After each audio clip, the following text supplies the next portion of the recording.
Hi, I'm Jane Wells with CEOs You Should Know, and you are? I am Ron Japinga, the CEO of Guitar Center. And what is Guitar Center? It's a great question. We're actually a pretty big company. We have 3 different big brands: Guitar Center, Music and Arts, and Musician's Friend. And we cover musical instruments all across the country. So we have about 13,000 employees. We're roughly $2.2 billion, and we have 293 Guitar Center stores and 225 music and art stores. How did the company start? It was the Organ Center, wasn't it? It wasn't even guitars. It was the Organ Center. Wayne Mitchell, he was selling organs, and all of a sudden guitars started to happen with the Beatles. So he started carrying a few Vox amplifiers and some guitars, and then the rest is history. Where are you from? I'm actually from Boston, Massachusetts. I actually went to school to be a pilot and run an airport. And I sent a resume to the CEO, Ed Finkelstein of Macy's, to fly his corporate jet. And he was dismantling the corporate jet program and said, how about an opportunity at retail? You're kidding. Like, no. So I went and interviewed, and everybody that I talked to said you can run your own business, which was important to me at that time. And I started through the executive training program at Macy's, and the rest is history again. You've been to several different retail, Kohl's, I think? That's correct, yeah. And other places along the way. What's different about running Guitar Center? Great question. It is a specialty store, very passionate customer base. So not that the other businesses weren't passionate, but people really live and breathe making music and being part of the music scene. When you came in, I think you were the 6th CEO in 6 years. Do I have that right? That is correct. What was that like? Yeah, Guitar Center was in a pretty tough place. It didn't have any direction and vision, and that was kind of the problem. So the CEO before me, Daryl Webb, he, with the management team and myself, we figured out how to financially get the company sound, which we did. So we got it back on its financial footing. We probably broke a few things in that process, and so then I became the CEO, and we've now created a vision and are in the process of fixing all those types of things, and we're excited about the business. How do you manage people, though, when there's so much turnover? I mean, I've worked at companies before where it's just such a revolving door. Oh, there's a new boss, and it's so demoralizing and hard. How do you inspire people?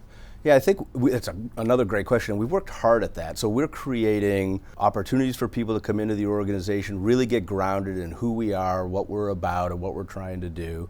And then we are spending a lot of time making sure that they understand a career path and that the management team is responsible for telling people and helping people move up through the organization. So we're cutting down on the turnover so we don't have all these new bosses coming in, and we're giving people opportunities to grow. Now that we've got the business growing, that gives us even more opportunities to expand and allow people to grow in their career. So we've made it a fun place to work. And we have some great things that we can do for ourselves. One of our benefits is gig leave.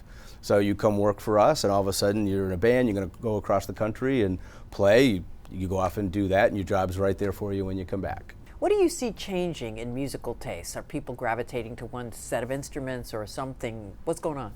We were in a state which we were referring to as kind of the Britney Spears state, which is, singing and dancing and not a lot of musical instruments being played.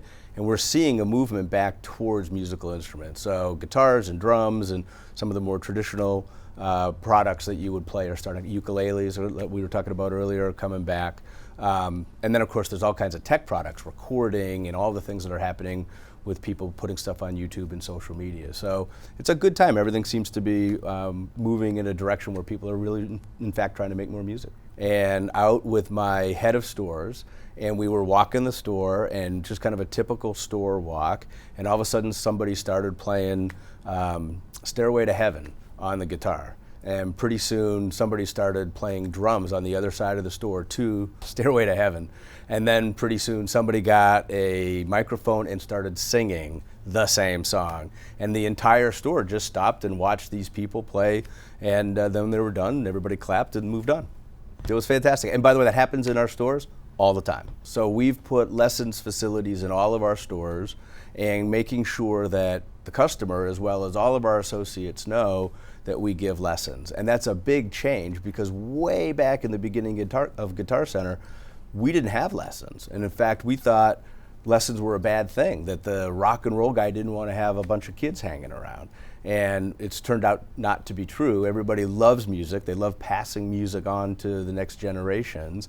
And so making sure that everybody's aware of that and how to do that, and making sure that we're giving good quality lessons and everybody is safe, is something that we're doing and communicating out a lot. And we're making it in experiential and entertainment. So you can walk into any of our stores. We will have a guitar set up for you with a pick right there already plugged into an amp, or keyboards that are all lit up, or drum sets that are there with the sticks right on them. And we want you to come play. And if you want to buy something, that's great, but we want people to come in and just enjoy being part of music. And that's worked out really well for us. I see so often fellow CEOs or fellow managers coming in and doing the tactical things that they've learned over their career and not realizing that customers are different, and making sure that what you're doing is applying to the customers that you're trying to talk to. And I see that mistake happen a lot, and hopefully we're not doing that as often as we might. You've talked about the need for diversity. Everybody talks about the need for diversity. Those are words. What are you actually doing about it? Yeah, we're working hard at it. We're building it into our hiring process. We're building it into all of our messaging. And making sure that people know that they can come to Guitar Center to either work or participate as a consumer, and they're welcome. We're making progress on it. I would tell you we have a long way to go. The music industry is fairly male-dominated, and we're better than the industry, but we're not anywhere near where we need to be. And so it's going to take us some time to get there, but I'm confident we'll get there. Ron, thank you very much. Thank you. Thanks for having me. Thanks.